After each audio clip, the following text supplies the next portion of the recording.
तो अगर आप भी बाइनेंस में पैसा डिपॉजिट करना चाहते हो, वो भी एसबीआई ई रुपी का यूज़ करके, तो उसके लिए सबसे पहले आपको एसबीआई ई रुपी के अंदर फ़ंड ऐड करना होगा। तो उसके लिए सिंपली तौर पर आपको एसबीआई ई रुपी को ओपन कर लेना है। एसबीआई ई रुपी का अकाउंट कैसे बनाना है और उसमें पैसे कैसे डिपॉजिट करने हैं, उसका मैंने एक डिटेल वीडियो बनाया हुआ है, जिसका लिंक डिस्क्रिप्शन में है और आई बटन पर भी आपको दिख जाएगा। आप उस वीडियो को जाकर देख सकते हो। इस वीडियो के अंदर मैं आपको सिर्फ फ़ंड ऐड करना बताऊँगा। तो एसबीआई ई रुपी ओपन करने के बाद सिंपली तौर पर आपको लोड पर क्लिक करना है, जिसके बाद आपके सामने काफ़ी सारे नोट आएंगे। आपको यहाँ पर स्लाइड करके 500 रुपये वाला नोट सेलेक्ट कर लेना है और उसको ऊपर की तरफ स्लाइड करना है। तब तक करना है जब तक कि आपका डिज़ायर अमाउंट, यानी कि जो भी अमाउंट आप चाहते हो वो ना आ जाए। जैसे कि उदाहरण के लिए मुझको 6,500 रुपये डिपॉजिट करवाने हैं बाइनेंस के अंदर, तो यहाँ पर मैं 6,500 रुपये तक सिंपली तौर पर यहाँ पर लोड करूँगा। उसके बाद लोड डिजिटल रुपी पर क्लिक करूँगा, फिर सिंपली तौर पर कन्फर्म पर क्लिक करूँगा। अब इसके बाद वापस से मुझको लोड डिजिटल रुपी पर क्लिक करना है। यहाँ पर आपको ओटीपी एंटर करना होगा, फिर सबमिट पर क्लिक करना है।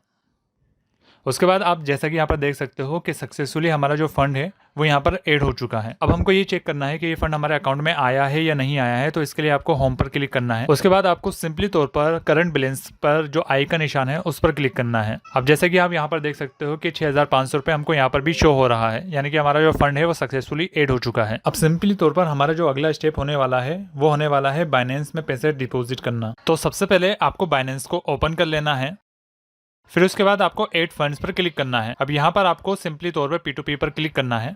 अब इसके सामने आपके सामने ये स्क्रीन आएगी। तो देखिए यहाँ पर आपको सिर्फ इस बात का ध्यान रखना है कि यहाँ पर जो भी सेलर आप सेलेक्ट करो उसके आगे इस तरीके का ब्रोंज का साइन हो, क्योंकि इन केस अगर ये आपके पैसे नहीं देते हैं तो सिंपली तौर पर बाइनेंस आपको इनकी तरफ से पैसे देगा, क्योंकि ये पैसे बाइनेंस में डिपॉजिट रखते हैं 1,000 या 2,000 डॉलर। तो इसलिए आप उन्हीं से डील करना जिनके आगे इस तरीके का साइन हो। तो यहाँ पर सबसे पहले आपको अमाउंट पर क्लिक करना है। उसके बाद यहाँ पर आपको उतना ही अमाउंट एंटर करना है जितना आप यहाँ पर डिपॉजिट करना चाहते हो। उसके बाद कंफर्म पर क्लिक करना है।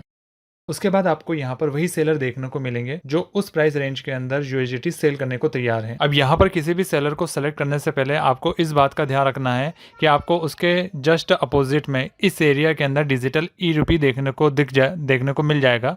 तो आपको ये देखना है कि उसके आगे डिजिटल ई रुपी है या नहीं।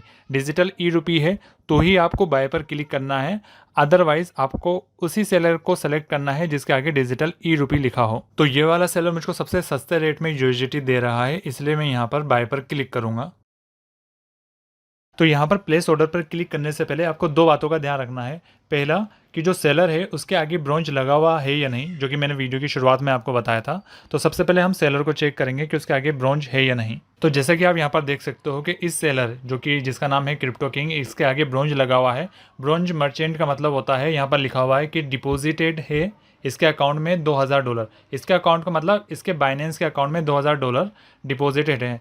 यानी कि बाइनेंस अगर ये आपसे किसी भी तरीके का फ्रॉड करता है, स्कैम करता है, या किसी भी तरीके का कोई टेक्निकल एरर आता है जिसमें आपके पैसे फंस जाते हैं, तो बाइनेंस आपको खुद इन 2,000 डॉलर में से वो पैसे निकाल कर देगा जितना आपने डिपॉजिट करने के लिए यहाँ पर एड लगवाया, मतलब डिपॉजिट करने के लिए यूएसडीटी बाय करने के लिए किया हुआ था। तो सिंपली तौर पर आपको ब्रोंज का बहुत ही ध्यान रखना है। दूसरी बात जो मोस्ट इम्पोर्टेंट है, इसके बिना आपको बहुत बड़ा लॉस हो सकता है। तो दूसरी बात क्या है वो मैं आपको बता देता हूँ। तो जब आप यहाँ पर प्लेस ऑर्डर पर क्लिक करोगे, जिसके बाद आपके सामने ये स्क्रीन आएगी, तो यहाँ पर सिंपली तौर पर आपको कुछ भी नहीं देखना है। सबसे पहले जो सबसे इम्पोर्टेंट चीज़ है जो आपको देखनी है वो है अपना नाम। यहाँ पर जैसे कि आप देख सकते हो यहाँ पर लिखा हुआ आ रहा है योर अकाउंट नेम। इसी तरीके से आपके यहाँ पर भी योर अकाउंट नेम में जो भी नाम आ रहा है तो आपके एसबीआई ई रुपी के अंदर भी वही नाम होना चाहिए। एक भी स्पेलिंग मिस्टेक हुई तो यहाँ पर आपका पैसा नहीं आएगा, वो पैसा चला जाएगा। उस केस में ना तो बाइनेंस आपकी हेल्प करेगा और ना ही कहीं कोई और आपकी हेल्प करेगा, ना ही सेलर आपकी हेल्प कर पाएगा, ना बाइनेंस आपकी हेल्प कर पाएगा। तो आपको इस बात का ज़रूर ध्यान रखना है कि सिंपली तौर पर आपकी जो नाम की स्पेलिंग है वो पूरी की पूरी करेक्ट होनी चाहिए। तो यहाँ पर मेरा नाम मोहम्मद मुशर्रफ लिखा हुआ आ रहा है। मिस्टर ऑटोमेटिकली आता है तो उसका कोई इशू नहीं है, लेकिन मोहम्मद मुशर्रफ इसके अंदर ना ही कोई स्पेलिंग मिस्टेक है, ना ही स्पेलिंग कुछ कम है। तो बिल्कुल एग्जैक्ट सेम स्पेलिंग आपको मेरे बाइनेंस के अंदर भी देखने को मिलेगी। इस वजह से यहाँ पर जो ट्रांजैक्शन होगा वो सक्सेसफुल होगा। तो आपको एक बार फ़ंड डिपॉजिट करते वक्त अपनी नाम की स्पेलिंग और जब आप यहाँ पर पोस्ट एड पर क्लिक करो वहाँ पर भी एक बार स्पेलिंग चेक कर लेना, बहुत ज़्यादा ज़रूरी है, अदरवाइज़ आपके फंड में बेमतलब का लॉस हो जाएगा। तो जब आप अपना नाम की स्पेलिंग चेक कर चुके हो तो उसके बाद आपको सिंपली तौर पर QR कोड पर क्लिक करना है और इसे सेव कर लेना है। इसके बाद आप सिंपली तौर पर चैट पर क्लिक करना और सेलर को ये बता देना कि मैं पे करने वाला हूँ। अब इसके बाद आपको सिंपली तौर पर e-Rupee SBI ओपन कर लेना है, फिर सिंपली तौर पर सेंड पर क्लिक करना है, फिर उसके बाद आपको QR कोड पर क्लिक करना है, उसके बाद अपलोड फ्रॉम गैलरी पर, जिसके बाद आपको सेलर वाला QR कोड सेलेक्ट कर लेना है। जिसके बाद आप यहाँ पर जैसा कि देख सकते हो सेलर का नाम यहाँ पर आ चुका है, लेकिन यहाँ पर सेंड डिजिटल रुपी पर क्लिक करने से पहले आपको सिंपली तौर पर एक बार वेरीफाई कर लेना है कि जो सेलर का नाम है वो भी एग्जैक्ट सेम होना चाहिए जो वहां पर लिखा हुआ है, क्योंकि अगर सेलर का भी नाम गलत होता है तो भी आपके पेमेंट के अंदर दिक्कत आएगी, आपका पेमेंट जो है वो रिलीज नहीं हो पाएगा, यानी कि आपका जो आपने जो USDT बाय किए हैं वो आपको नहीं मिल पाएंगे। जब आप अच्छे से चेक कर चुके हो तो आपको सिंपली तौर पर सेंड डिजिटल रुपी पर क्लिक करना है। उसके बाद आपको यहाँ पर जितने भी आपके रुपए हैं वो सारे के सारे ऊपर की तरफ स्लाइड करने हैं ताकि वो यहाँ पर लोड हो जाए। तो चूंकि हमने 6,500 रुपए का USDT बाय करने का वहाँ पर ऑर्डर लगाया है, इसलिए यहाँ पर 6,500 रुपए हमको यहाँ पर लिख देना है। उसके बाद सिंपली तौर पर आपको सेंड डिजिटल रुपी पर क्लिक करना है, फिर अगेन सेंड डिजिटल रुपी पर।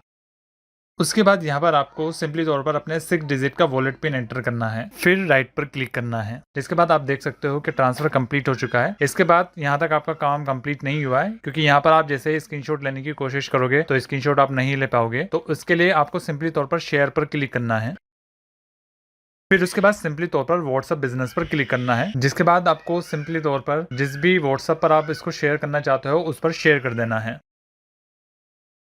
अब यहाँ पर वापस से इस फोटो को सेलेक्ट कर लेना है, उसके बाद इसको सेव कर लेना है। अब यहाँ पर सक्सेसफुली आपकी गैलरी के अंदर वो फोटो आ चुका है। अब सिंपली तौर पर वो फोटो आपको वापस से शेयर करना होगा उस सेलर के पास। तो इसके लिए हम वापस से अब बाइनेंस ओपन करने वाले हैं। अब आपको बाइनेंस वापस से ओपन कर लेना है, फिर अपलोड पेमेंट प्रूफ पर क्लिक करना है, फिर इस प्लस वाले आइकन पर क्लिक करना है, फिर सेलेक्ट इमेज पर। अब आपको यहाँ पर स्क्रीनशॉट सेलेक्ट कर लेना है। उसके बाद आपको सिंपली तौर पर इस चेक बॉक्स पर क्लिक करना है, फिर उसके बाद आपको ट्रांसफर पर क्लिक करना है, यानी कि आप सेलर को बता रहे हो कि आपने जो पैसे हैं वो ट्रांसफर कर दिए हैं। जिसके बाद सिंपली तौर पर बाइनेंस जो स्क्रीनशॉट आपने यहाँ पर अपलोड किया था वो इसको चैट में भेज देगा। अब यहाँ पर बस आपको वेट करना है सेलर का। साथ ही यहाँ पर आपको कुछ ना कुछ यहाँ पर लिख देना है कि सर पेमेंट डन हो गया है, जल्दी कीजिए, क्योंकि कई बार क्या होता है कि जो सेलर होते हैं वो आपको रिप्लाई नहीं देते हैं और टाइम निकलने का इंतजार करते हैं, और उस वजह से इनको कई बार प्रॉफिट होता है, क्योंकि आप लोगों में से काफी सारे लोगों को कंप्लेंट तक करना नहीं आता कि कंप्लेंट कैसे की जाती है। इसलिए सिंपली तौर पर यहाँ पर आपको रिप्लाई देना है कि सर क्या हुआ, डन कर दिया हमने पेमेंट। तो जब आपको किसी भी तरीके का रिप्लाई नहीं आता है और न ही आपकी जो USDT है वो रिलीज किए जाते हैं सेलर के द्वारा, तो आपको बैक करके वापस से रिमाइंड सेलर पर क्लिक करना है, फिर सिंपली तौर पर ओके पर क्लिक करना है। यहाँ पर सबमिट अपील 9 मिनट दिखा रहा है, यानी कि अगले 10 मिनट में अगर जो सेलर है वो आपके USDT रिलीज नहीं करता है तो उस केस में आप यहाँ पर अपील सबमिट कर सकते हो। तो बाइनेंस आपको वो जो आपके पैसे हैं वो आपके अकाउंट में USDT लाकर देगा। लेकिन जैसे कि आप यहाँ पर देख सकते हो कि बिना कुछ दिक्कत आए मुझको मेरे USDT मिल चुके हैं। अगर आपको भी किसी भी तरीके का दिक्कत का सामना करना पड़ रहा है तो आप सिंपली तौर पर मुझसे इंस्टाग्राम पर कॉन्टेक्ट कर सकते हो। वीडियो अच्छी लगी हो तो लाइक शेयर सब्सक्राइब। मिलते हैं अगले वीडियो में।